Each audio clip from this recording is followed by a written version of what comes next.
Things guys do when they don't like you. And by don't like you, I mean not trying to pursue you to be more than a fling, a hookup, a situationship. Number one is when they only weekend or night text you. If they only hit you up on the weekends, that's their fun time and that's their time that, you know, they don't got much going on. They could be looking for something, looking for some fun, little weekend plan, a little weekend fling. And if they text you at night, it's a booty call. So girls, just honestly don't even answer the booty call. Number two, if all you see is his bedroom,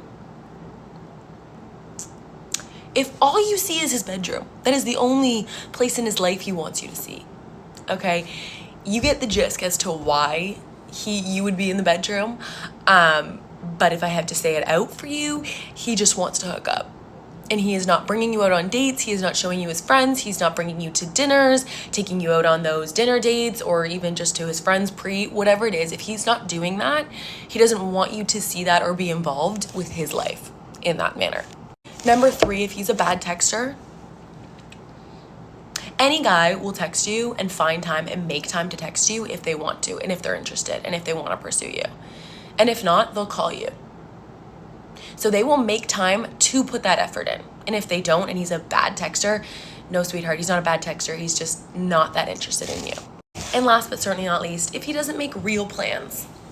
If he isn't making real plans with you and like booking in advance at a dinner or planning when the next time he's gonna see you, when he sees you next, and like having something to do, even if it's like a week in advance and you're still having a movie night or whatever, fine. But if he's not making those plans and like setting those in advance so that you don't do other plans and that he can't see you, whatever, and then you're busy, he will, if he's interested in you, he will make that plan and pursue it and do something special for you because he wants you to be his and not anyone else's. So he doesn't want you to have that chance to be on a date with somebody else. He will be asking you and checking in on you about what you're doing. Which leads me to my next one. If he's not asking you what you've been up to, what you've been doing, where you're going this weekend, or with who, if you say you're going to a dinner or you're going out, then he's not that interested. He's not even jealous.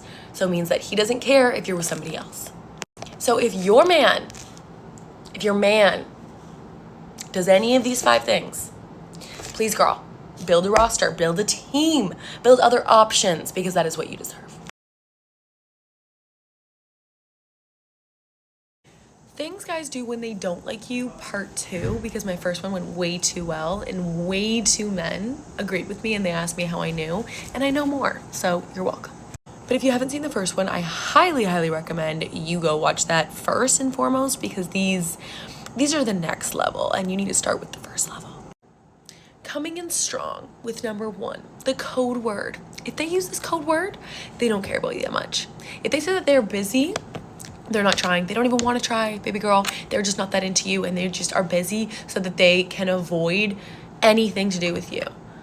Everyone's busy in their life. Absolutely everyone. Time isn't made for certain things. You make time for people that you want to hang out with. So if they're not making time and they're using that word busy all the time, they're just using it as basically a thing to say because they don't want to hang out with you. Number 2, if he's not touchy, like if he doesn't go in for a hug with you and hold you tight for a little while, or like grab your leg if you're sitting with each other or anything like that, or like grab your hand or play with your hair or play with your sweater or something, play with your hands, then he's not that into you. Guys are so touchy. Guys love physical attention. Guys need that in their life, and if he's not getting it from you, he's getting it from somebody else. So if he doesn't want to be that touchy with you, he's just not that into you. Number 3, are you the person that they tell good news to? Or do you find out later from like their friends or people talking? Or are you the one that he literally goes up to or messages or calls or texts, whatever it is, and sends a message like, I got a raise, or oh my God, this happened. Oh my God, look what happened to me. Oh my God, look what I got. Whatever that good news is, whether it's with his job, with his hobby, with his friends, with his family, anything, if he doesn't share the good news with you, he doesn't like you. If you're hearing from other people, then he doesn't like you. If he is not sharing that good news with you, he doesn't want to open up with you. And guys only open up when they like you and when they want to invest in you. Number 4, now this is a bit of a sad one. If you see that he's getting frustrated by you a little too often, chances are he's just annoyed by you and he's annoyed by your presence, and he's not ever gonna like you because you frustrate him. And guys get frustrated very easily. They can only be with a girl, yes, for sexual attraction if they're just looking for that, but B, if they want to be with a girl, they have to be with someone that they can get along with, because guys get frustrated very easily. And if you're frustrating him and that's just your personality and you're frustrating him, he's just not that into you.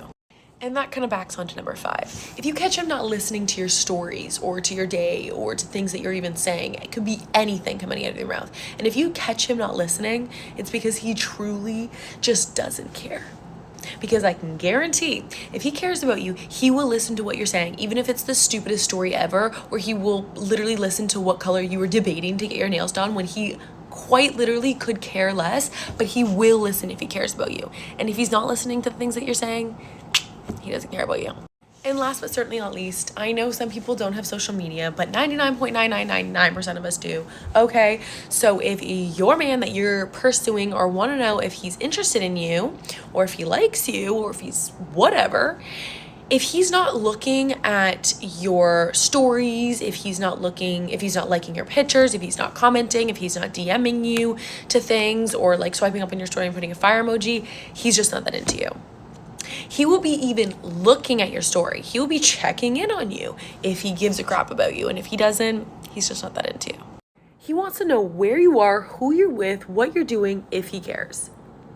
So I'm sorry if he doesn't, and we throw him to the curb. We take the trash out and we don't dig in the trash. We just leave it there and we go to the next one. Build your rosters, girls. Let's be honest. If a man really hates you, he's not going to always come right out and say it. But his actions scream it. His actions will tell the truth every single time. So here are 4 signs that he really hates you. And again, ladies, pay attention. Number 1, he's always disrespecting you. Not once or twice, but always. He calls you out your name. He talks down to you. He makes slick comments that cut deep. If he can't respect you, he doesn't love you. Point blank. Number 2, he makes you feel like you are a burden. You text him, he takes hours to text back, or hell, he doesn't even respond. When you ask for his time or attention, suddenly you are too needy. But if he wants something from you, you better jump. Yeah, that's hate in disguise. Number 3, he embarrasses you in public. He flirts with other women in front of you. He talks reckless about your business, or he even acts like you're not even there. A man who loves you protects your dignity. He doesn't destroy it. Number 4, he shows 0 effort to make things better. Every relationship has its own problems, but if he sits back and watches you do all the work while you cry, he doesn't care. Someone who loves you will fight for you.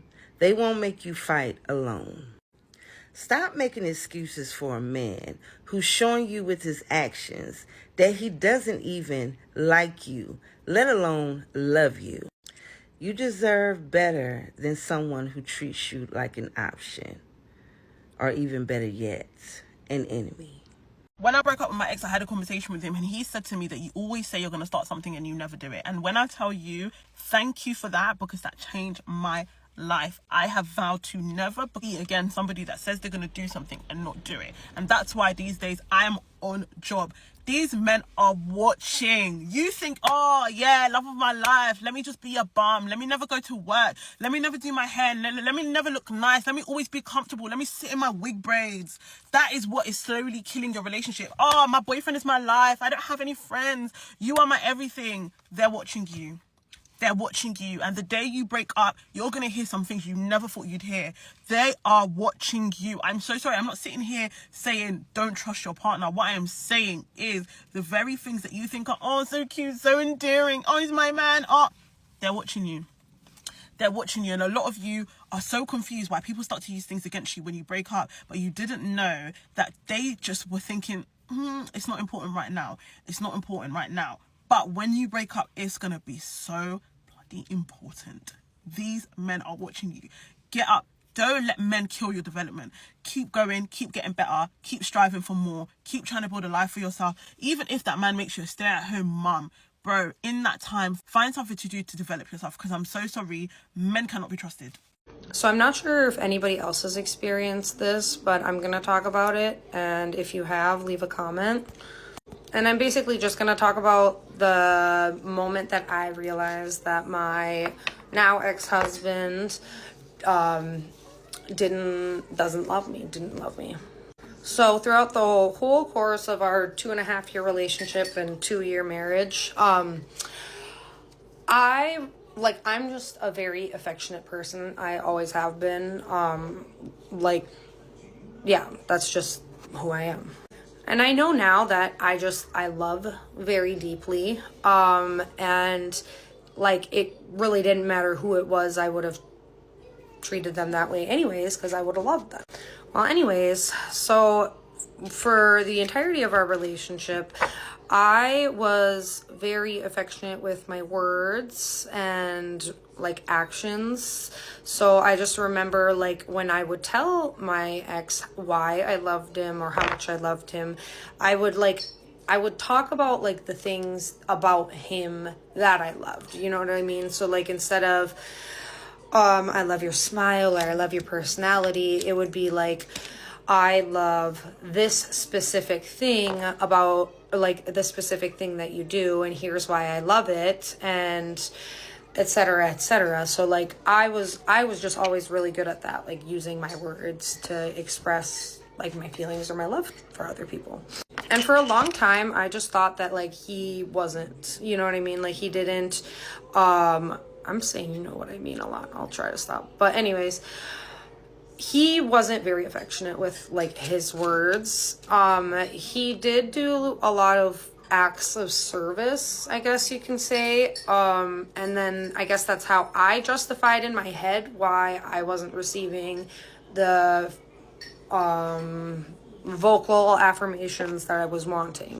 And I remember like kind of towards the end of our marriage that I asked him, actually, I was like, what do you love about me? Because whenever like we would get into a fight, he would do this thing, as a lot of toxic people do, instead of like apologizing to you face to face and then acknowledging what they did and why they're not going to do it again and the steps they're going to take to ensure that, he would instead write me little like handwritten letters or just like text messages, and in it it would basically say like the same like few things every single time, and I kind of caught that pattern because there were too many notes. And it was always along the lines of like, I love how much you love me. I love how you take care of me. And it was basically just like a list of things that I was doing that he loved. So it wasn't like necessarily me. He never like complimented things about like my essence, my soul, my vibe, the things that I'm passionate about. And like, I just remember thinking that one day, I'm like, wow, like I shower you with affection and affirmations. You only are able to write them to me.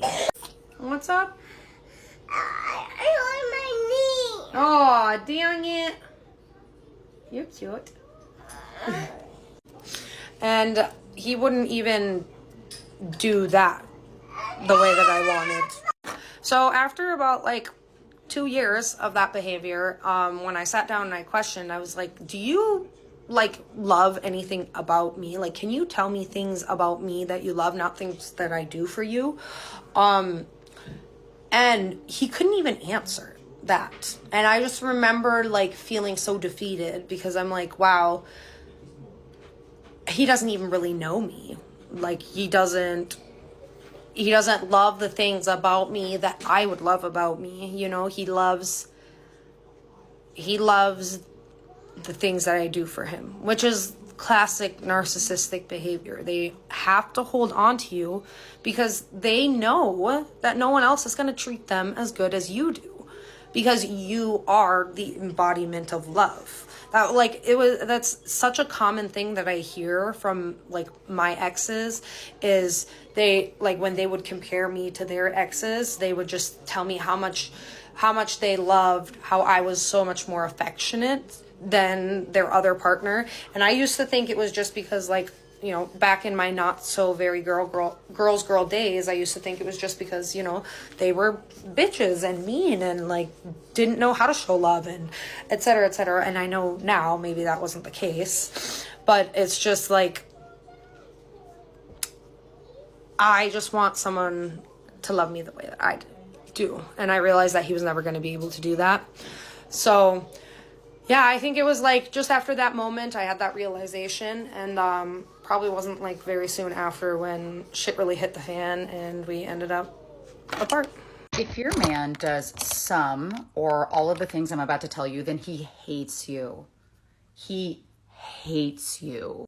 Number one, he doesn't do anything special or make any plans for your birthday. Oh, I don't care about birthdays. We never celebrated my birthday big growing up. I don't care. This isn't about you. It's about my birthday, and you better make me feel special, because it's a great opportunity for you to make me feel special, and why wouldn't you want to do that for the person that you love? This next one is going to be 1A. He doesn't like to celebrate holidays. Oh, I grew up Jehovah's Witness. Oh, we didn't make a big deal about holidays in my family. I don't care. Once again, this doubly applies to holidays such as Valentine's Day, which again is an opportunity for your man to make you feel special. If he doesn't want to participate, if he calls it a Hallmark holiday, he hates you, my girl. He hates you. I don't want to feel forced to get you flowers and candy and a car. Why wouldn't you want to do that? Why wouldn't you want to do that? It's weird. So you would rather not do anything and have me feel sad all day or all for a whole week and then talk shit about you to my girlfriends? Would you rather that? Just get the fucking flowers. Just do it. It's not that big of a deal. They're fucking $9. Number two, he won't claim you on social media. Do not fall for the I'm a private person, I don't like people knowing my business. I'm sorry, being in a relationship with me would be a humongous part of your life. You don't want people to be in your business. But everyone should know anyway that you're dating me. So who are you keeping this a secret from? An ex-girlfriend you're still in love with, perhaps? You want to appear single to the people who don't know you well? We're not doing that shit. We're not doing that shit. Number three, he doesn't communicate very much and says things like, I'm not good on the phone, or I'm not a good texter. I'm so sorry. In the year of our Lord of 2024, that is not a viable excuse. It's just not. I fucking hate talking on the phone, but I will talk for hours and hours with my boyfriend because I love to hear his silly little voice and hear about his stupid little activities he did during the day. It warms my heart because I love him. I once dated a guy where I literally told him to set an alarm on his phone to remind himself to reach out to me. And he goes, but I don't know what to say. And I literally told him the things he could say. How was your day? What are you doing right now? What's up? Hi. The things we do for a bare minimum man, it's crazy. Number four, you have to start therapy because of his actions. You're trying to rationalize in your mind, like, is this normal? Am I asking for too much? Maybe my expectations are too high. They're not. They're not. If you're so frustrated that you have to talk to a professional about the issues, he hates you. Number five, you have to order a bunch of self-help books about attachment styles. Honey, he's dismissive avoidant. You don't need to study about that. You don't need to know the ins and outs. You don't need to know the signs and symptoms of a dismissive avoidant. Just know that he is, and you're not going to change that. If you're with a dismissive or fearful avoidant right now, you need to just be done. The fucking backflips we do and the hoops we jump through for these men is crazy. Sorry for this tough love. Get out now. Let's talk about the when your boyfriend starts to hate you trend I've been seeing on here lately. If you've ever been in a long-term relationship You may have experienced the feeling when you sense that your boyfriend just hates you, or maybe you start hating your boyfriend. And yes, of course, relationships change over time, but I swear it's the little things that matter the most. It's all in the fine details. Because I have been in this position myself where I have overstayed a long-term relationship way past its expiration date, so I can quickly sense it in other couples, and it's usually a ticking time bomb. It's like the kiss of death. The honeymoon phase is gone, and then you realize you guys aren't even friends. It's like you both just start to get on each other for the littlest things, and you're usually only still together because it's easier than just breaking up. I saw one girl on here talk about her experience, and I can't remember the original creator, I'm so sorry, but she said she knew that it was over when her boyfriend stopped letting her put her cold toes on him. And it is always those little details. You stop cuddling on the couch. You argue about what to watch on TV. You might stop sleeping together, or it turns into more of like a chore. And you both know exactly what to do or say to get under that person's skin. Long-term relationships are rarely as happy as you think because most couples never experience just being friends first. So they have no idea what to expect once the love and passion fades, and that is like a make or break part in a relationship. Because most people are together for the wrong reasons, they just don't know it. Like, you're dating someone because they make you feel good or because you make them feel good, but on paper, do you guys make sense being together? Do you have things in common? Do you have shared interests besides just being attracted to each other? These couples will realize they have nothing in common, so there's no solid foundation to fall back on. And then they are stuck just wasting each other's time. Meanwhile, one of them, or even both of them, have already emotionally checked out of the relationship. And usually this stage is where cheating is more likely to happen if you don't break up or you don't communicate exactly what's going on and try to fix it. So if you're at the point in your relationship where you're sensing that things are dead or they're feeling hopeless and there's no love there anymore, you need to be honest with yourself. Is it fixable? Do you even want to fix it? I think a lot of times it's easier to just start over with someone new, especially if you are lucky enough to not be tied to this person through marriage or having kids together. Consider yourself lucky if you aren't tied to someone with those type of things and you're feeling this way. If it feels like nothing you guys are doing is making it work, get out as early as possible, because the longer you are together, the harder it's going to be to break up eventually. And no, progressing the relationship to the next level, whatever that may be, is not going to fix things. It will only make things worse. Trust me. Y'all got to stop lying to yourselves because you are breaking your own heart.